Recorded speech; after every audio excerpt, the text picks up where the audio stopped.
Hello friends, welcome to my channel Rakesh के हरी। Book के इस सीरीज में आपका स्वागत है। आज मैं आपसे बात करने वाला हूँ बुक के इस सीरीज में जिसका नाम है इकिगाई। इसका कवर पेज आप देख सकते हैं। बुक के ऑथर का नाम है मिस्टर हेक्टर और इसका कंसेप्ट है the Japanese secret to a long life and happy life. आज मैं इस बुक के बारे में थोड़ा सा ये डिस्कस करने वाला हूँ।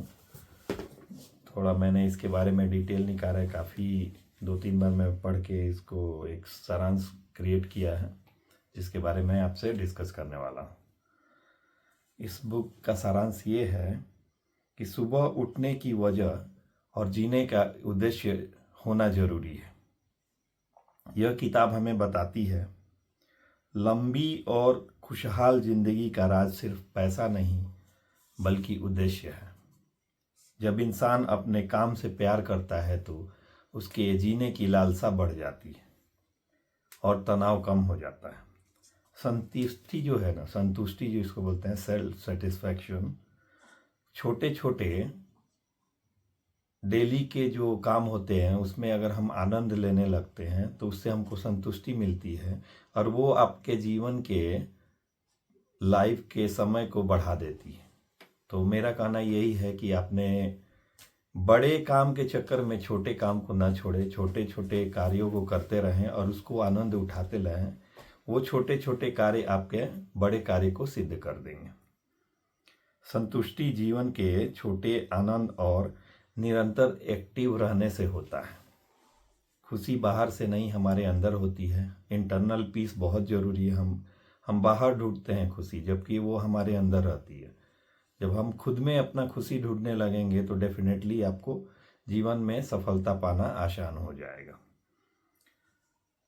अपने को जानना ये सबसे बड़ा उद्देश्य है इस बुक का। तो डेफिनेटली हमको अपने के बारे में जानने के लिए, खुद के बारे में समझने के लिए खुद को जानना पड़ेगा। ये सबके लिए है, केवल मेरे लिए नहीं है। तो अगर आपको जानना है तो आप अपने बिहेवियर के बारे में अपने मन में चिंतन करें कि हम ये सही कर रहे हैं कि गलत कर रहे हैं, जिससे आपको खुद के बारे में जानने के लिए खुद से प्रेरणा मिलेगी।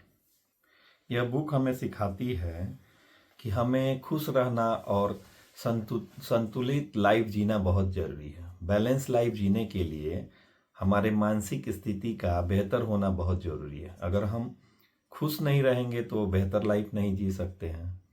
अगर हमारा मानसिक स्थिति सही नहीं रहे तो भी हम अच्छे से जीवन जी नहीं सकते। यानी बैलेंस लाइफ जीना बहुत ज़रूरी है। और इसके कुछ कोर कॉन्सेप्ट हैं, मतलब जो मैंने रीड करके कुछ पॉइंट निकाला है जो मैं आपको रीड करके बताने वाला हूँ। जब आपका काम, आपका शौक, आपकी क्षमता और समाज की ज़रूरत एक जगह मिलते हैं, वही आपका प्रेरणा बन जाता है। यानी इस बुक का सारांश यही है कि ये सारे मिल के आपके जीवन का प्रेरणा बनते हैं। हमें एक्टिव कैसे रहना है, ये बहुत बड़ा पॉइंट है कि हम how to be more active in our life, day to day life. तो ये किताब हमें बताती है कि हम ज़्यादा से ज़्यादा खुश रहने की कोशिश करें। रिटायरमेंट से नहीं रुक जाती है ज़िंदगी, एक ये फ्रेज बोल सकते हैं कि ये बुक हमें सिखाती है कि हमेशा एक्टिव रहने चाहिए, क्योंकि सबसे ज़्यादा खुश रहना रिटायरमेंट के बाद ज़रूरी होता है। हमारे यहाँ क्या होता है कि जब लोग रिटायर हो जाते हैं तो सबसे ज़्यादा निराश हो जाते हैं, क्योंकि प्रीवियस जो उनकी मेमोरी होती है वो रिकॉल होती रहती है। तो बेटर है कि प्रीवियस मेमोरी को एलिमिनेट कर दें और जिस प्रेजेंट मेमोरी में आप जी रहे हैं, जिस प्रेजेंट मतलब सिचुएशन में है, उसका आनंद लीजिए और अच्छे से मित्रों से मिलिए जिससे नहीं मिल पाए हैं, और रिटायरमेंट का भरपूर मजा लीजिए। छोटे से छोटे कार्यों में खुशी ढूंढने की कोशिश करें। दूसरों की कदर करिए। खुशी से बड़ी कोई चीज़ नहीं है। Happiness is the most important thing in our life. तो खुशी को अपना जीवन बना लीजिए।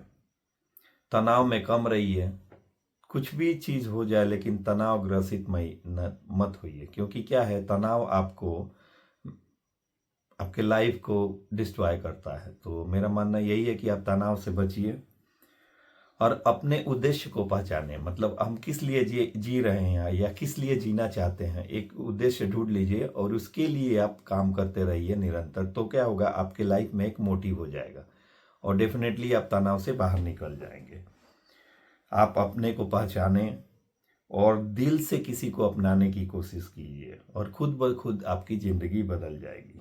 तो लास्ट में कंक्लूज़न में हम यही बोल सकते हैं कि यह बुक हमें सिखाती है कि सफलता सिर्फ ऊंचाइयों तक पहुंचने का सीढ़ी नहीं है, बल्कि अपने पास जो भी चीज़ मौजूद है उसमें खुश रहने का जो जरिया है, और जिस जरिए से हम लोग खुश रह सकते हैं वही ज़िंदगी हमारे लाइफ को खुशहाल बनाती है।